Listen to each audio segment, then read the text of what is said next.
gero, egin honetan oso gauza atseginak entzun eta ikusiko ditugu. Xotek eta bere gertuko eminezi bezalako agur ederra egiten saiatuko gara. Negar egingo dugu, baina negar goxoa izango da. Oroitzapenen negar goxoa. Mertxe bere lagunak, bere biografia laburra egin dugu azteko. Asko dira une honetan, korapilatzen diren sentimenduak, oroimenak, asko ere esan nahi edizkizuk egintzak, baina oso zaila da lagunarik itzekin hau esatea. Ulertzen jatuzu ezta, hala ere saiatu egingo gara.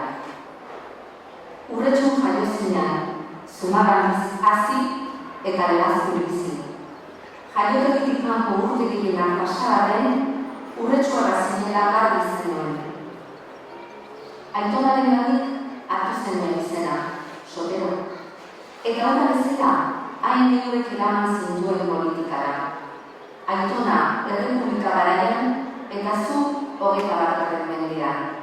Ura zinegotzi, zu algaren. Kepa Albertiak elkartu gintuen 2007an, baita betirako lotu ere.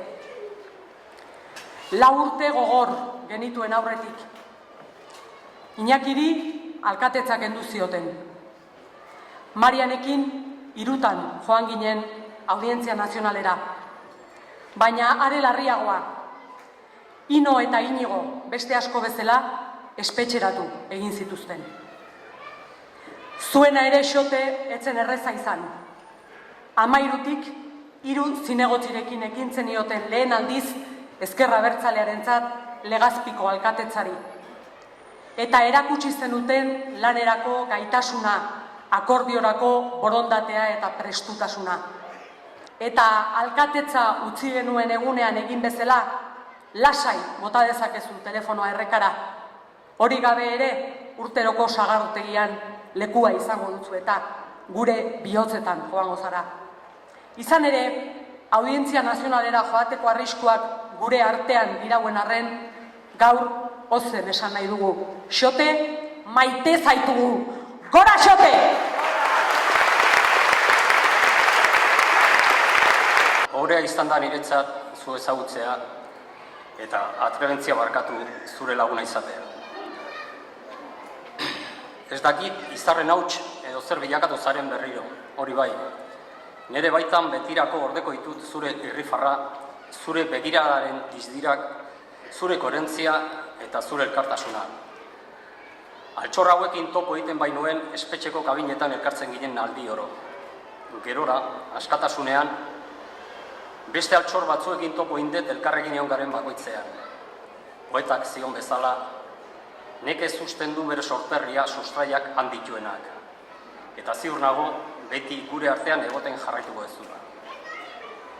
Beste gauza askoren artean, bazkaria zintzilik geratu zaigu, eta ez dut inongo zalantzarik egun batean gauzatuko deula.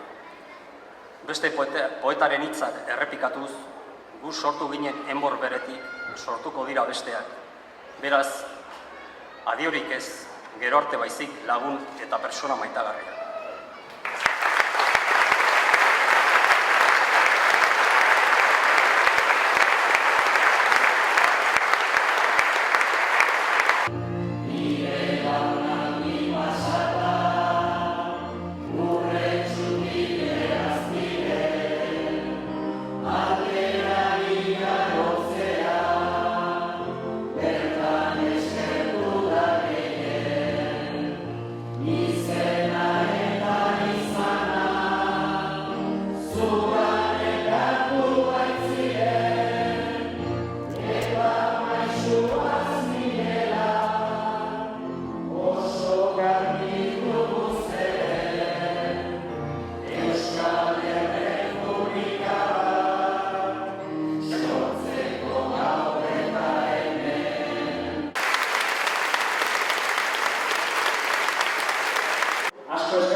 Soteren pertsoaldian bizizan duten, sentitu duten berotasun asko eskartzen dute, eta eskerrik asko beraz guztioi, pertsago bat, Soterekin.